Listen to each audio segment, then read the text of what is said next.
Hocam burada dualarda günahlarımı sevdiğin insanın günahı yap gibi bir ifadeler mi? Üç zaten öyle var, evet. Yani senin muhabbetin olunca günah işlesen de önemi yok diyor zaten, onun zararı olmaz. Ama sevabın senin gazaplandığın insanlarsa o istidraç olabilir yani.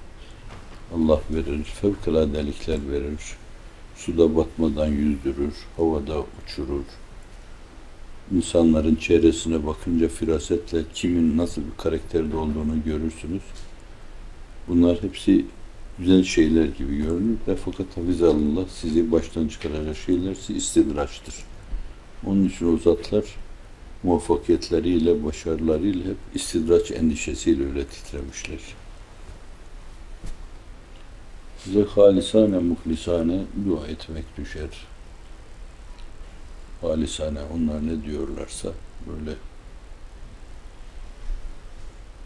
min indi nefsi duanın halisane olanı, size gelip deseler ki baban haleti nazda, annen de aynı zamanda can veriyor. Çocukların üstüne bina yıkıldı. Fakat şöyle bir yürek doluluğuyla, vicdan enginliğiyle, ihsas derinliğiyle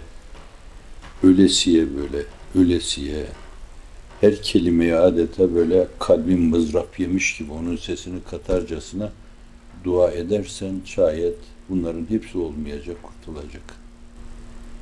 Duanın gerçekten Allah'a karşı yapılanı bu şekilde olması lazım.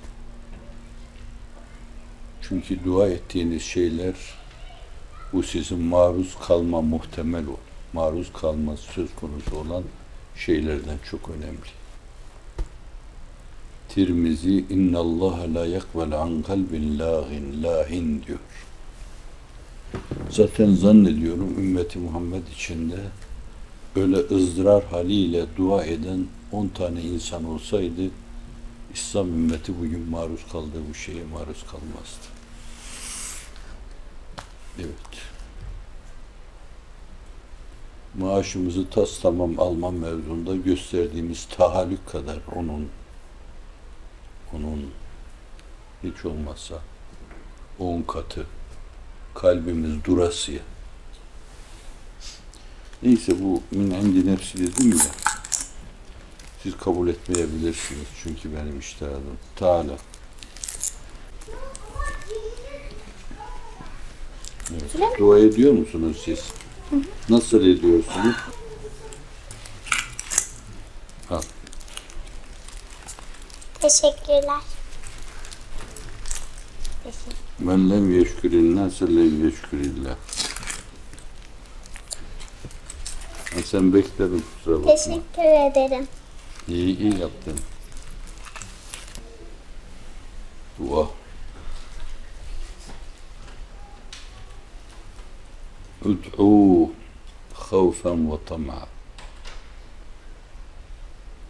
Ve izâ sâleke ibâde anni fe inni qarîb ucîbu da'vete dâ izâ da'ani. Ud'ûni estecib lekum. قُلْ مَا يَعْبَعُ بِكُمْ رَبِّي لَوْلَا دُعَاؤُكُمْ فَقَدْ كَذَّبْتُمْ فَسَوْفَ يَكُونُ لِزَامًا. Dua. En nurani geceler içinde vurunup dövünerek başını yerlere süren, ağlayıp sızlayan aydınlık gecelerdir. Diğerlerine gelince dua, namaz provası, oruç provası. Rabbi gfir verham ve ente hayrur rahimin. Ebedi hayatı kaybetme, ebedi hayatın bütününü değil, bir ayını bile orada Allah'ın gazabı içinde kıvranarak geçinme, tahammül edilecek gibi şey değildir. Bir ay. Üstad Hazretleri de her talebesinde tam sadakat görmediğinden dolayı duasından sadıkın kelimesini çıkarmış.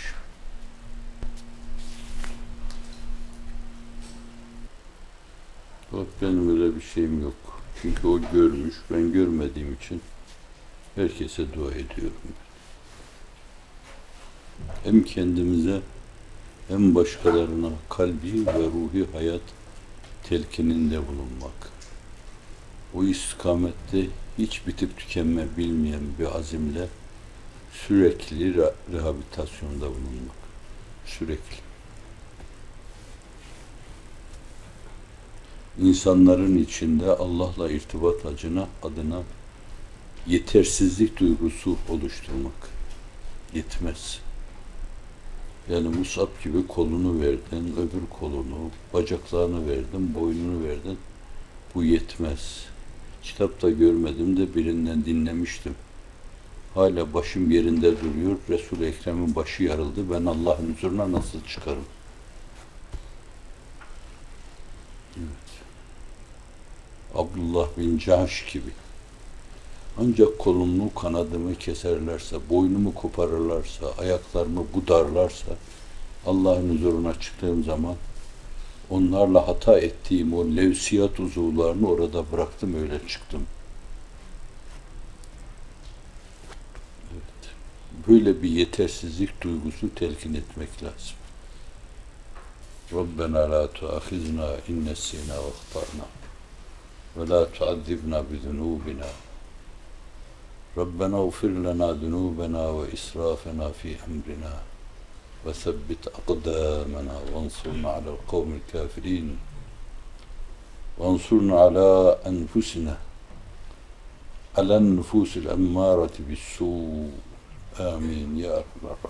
Euzu bike min ilmin la yenfa' diyor. Kemeselil himâri yahmil asfâru. Ruha mal edilmemiş ilimler, insanın sırtında, merkubun sırtındaki semer ve yük gibidir. Edindiğimiz her bilgi bizi cismaniyetten çıkarmaya yardım ediyorsa, hayvani hislerimiz karşısında set oluyorsa ve bizi kalbi, ruhi hayata yönlendiriyorsa manalı. Yoksa Bel'am İbni Ba'ura, Bersisa, Karun, Samiri, İbni Ahtal,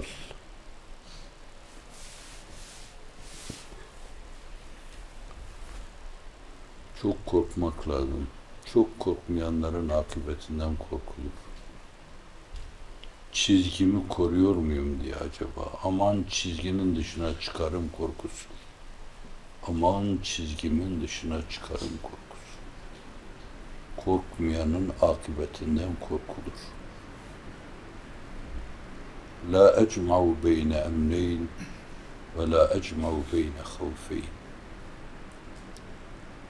Dünyada hiçbir şey yokmuş gibi emniyet içinde yaşayan ahiret emniyetini yitirmiş demektir. Burada korkuyla tir tir titreyen İmam Gazali'nin ölçüsü de odur. Allah'ın izni inayetiyle ruhunun ufkuna yürürken de reca ile yürümüşse, öbür tarafın emniyet ve güvenini teminat altına almıştır.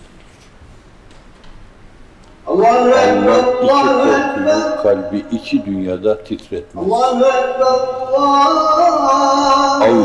büyüktür. Allahu Ekber, Allahu Ekber, Allahu Ekber.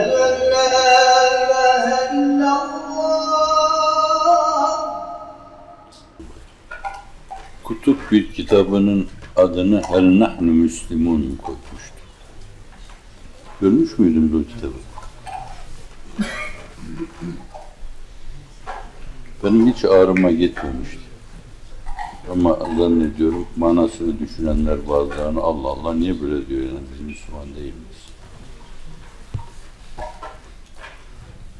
Çocuklar öyle değil. Hazreti Üstad sadece engin ufuklu. Herkes öyle dememiş. Ama Akif, nerede Müslümanlık? Bizden geçmiş insanlık bile. Alemi aldatmaksa maksat, aldanan yok nafile. Kaç hakiki Müslüman gördüm, hep makberededir. Müslümanlık bilmiyorum ama galiba göklerdedir diyor.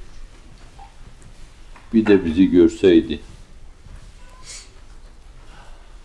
Makbere değil galiba derdi, mamalardadır. Böyle bakmayınca bence insanda mükemmelliyet talebi olmaz kendine böyle bakmayınca.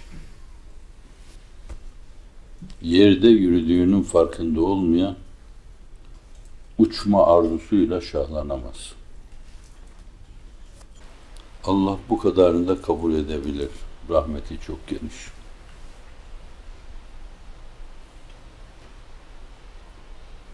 İnşallah kabul eder.